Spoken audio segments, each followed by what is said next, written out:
আসসালামু আলাইকুম প্রিয় দেশবাসী, আপনারা কেমন আছেন? আশা করি ভালো আছেন। আলহামদুলিল্লাহ, আল্লাহ পাক আমার অনেক সুখে রাখছে। আল্লাহ কাছে শুকরিয়া আদায় করি, আলহামদুলিল্লাহ। আমার কিছু ভাইয়ের আমার প্রশ্ন করে, ভাই আমি ড্রাইভারি শিখতে চাই। আসলে ভাই, তোমরা যে ড্রাইভারি শিখতে চাও, আসলে মুখে বলা সহজ।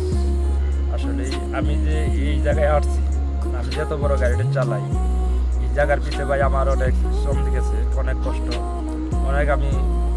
অনেক রাতকে আমি হারাম করছি ঘুমকে। ঠিক আছে, আসলে তোমরা যারা আসলে এই ড্রাইভিং শিখতে চাও আর এই লাইনে যারা আসতে চাও, আসার আগে একটু চিন্তা করবা, ঘুমকে হারাম করতে হইব, হ্যাঁ, আর কষ্টকে মানে স্বীকার করে নিতে হইব। মানে কষ্ট, এত পরিমাণ কষ্ট, সবচেয়ে বড় কষ্টটা হইলো তোমার সারা রাত ঘুম জায়গায় গাড়ি চালাইতে হইব।